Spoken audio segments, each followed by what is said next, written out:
What's up, everybody? Welcome to Dramatic Readings by TV Bond, if I can talk anyway. Today, we're going to read, well, I should say, I'm going to read Hannah E. Carey's book, The Hunter. It's a Celtic-inspired romantic fantasy that features a slow burn and a fade to black romance. So this is not going to be all spicy like the others. So check it out.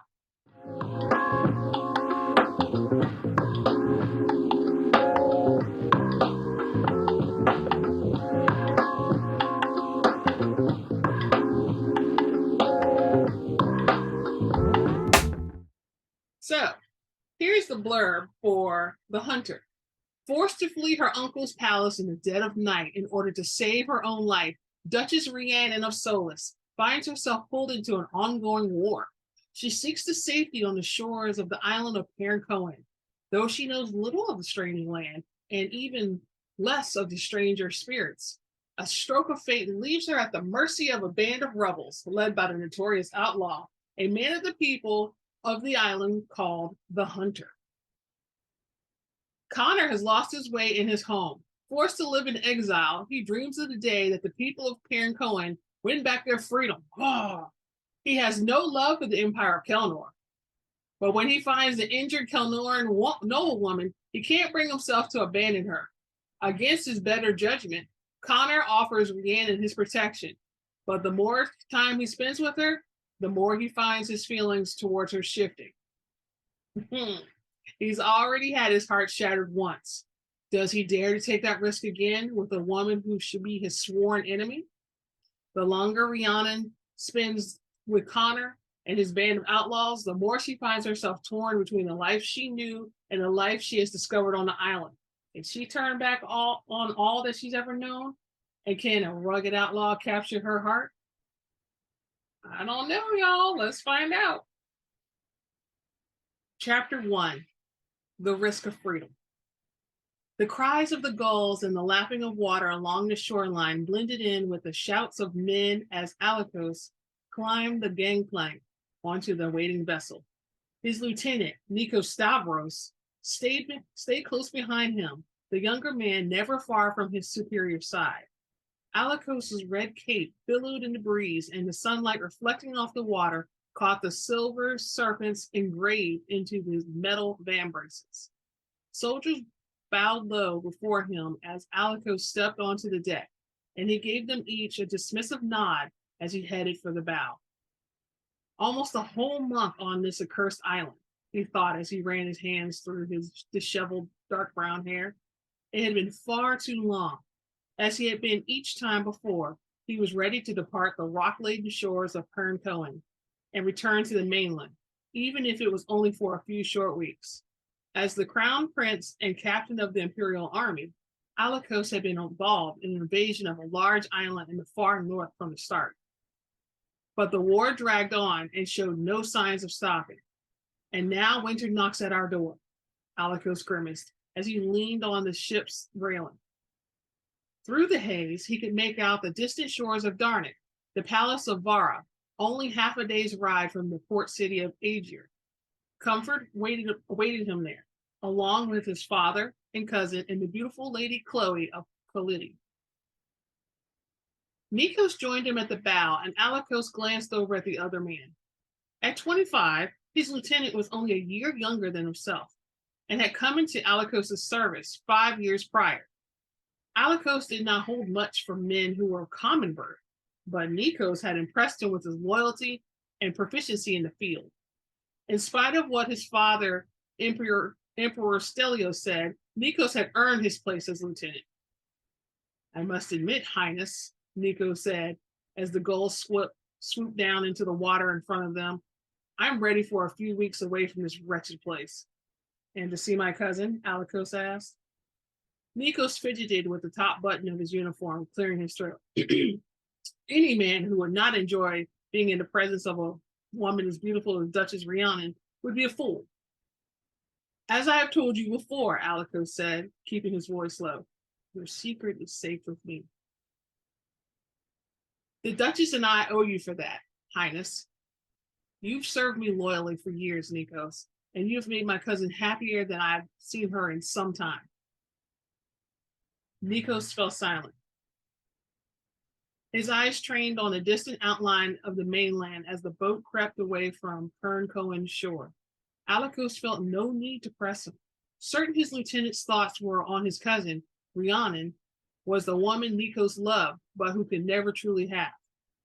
Keeping the two apart since Rhiannon had arrived with the rest of the court at the beginning of the summer had been impossible, and at Rhiannon's pleading, Alikos had agreed to say nothing of the affair that had ensued over the past few months. Nikos and Rhiannon were both well aware that their time together would end when Rhiannon returned to Talikos in a few short weeks to wed Stelios' steward, Viscount Dracon. And Nikos is smart enough not to get her pregnant with some bastard child. That would be a transgression Stelios would never forgive. And any hope of Dracon taking Rhiannon as his bride would be ruined. Nikos would offer his cousin love, but not at the stability, wealth, and power that a nobleman like Dracon could provide. Have you any further thoughts on this ghost that Captain Otho complains of in Blaid? Nikos asked. I plan to address it with my father, Alikos answered, gritting his teeth at the thought of the argument that would be sure to ensue. Our resources need to be focused on the invasion of Arth, but if rebellion breaks out in Blaid, that will be another problem to contend with. You believe Otho's stories? I believe dead bodies. His claims of a ghost are far-fetched, but his men are dying. I've heard from some of the men that those in Blaid are calling him the Hunter. Alikos snorted. Quite a name for some worthless savage. I've also heard that he travels with a wolf the size of a horse. Alikos looked over at the man beside him, catching the teasing glint in Nikos' green eyes.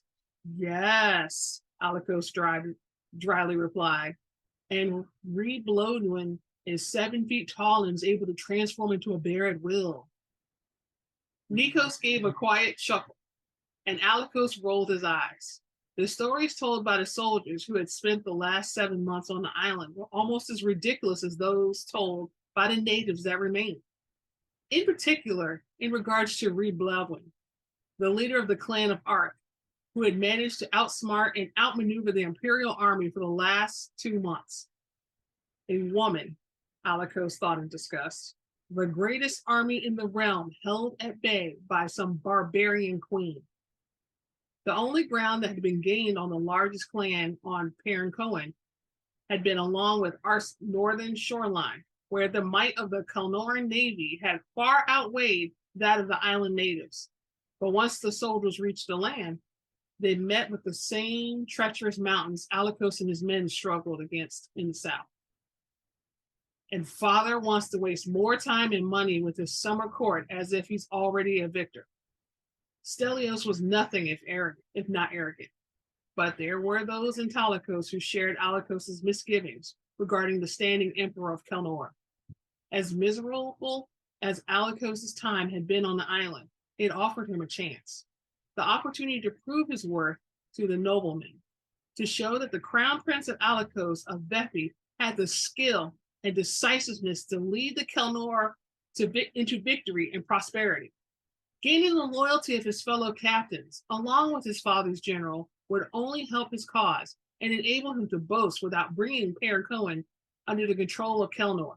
That would greatly endear him to those in Talikos. The prow of the boat continued to guide them through the water, sea spray churning up as the vessel sliced through the Millwall Channel.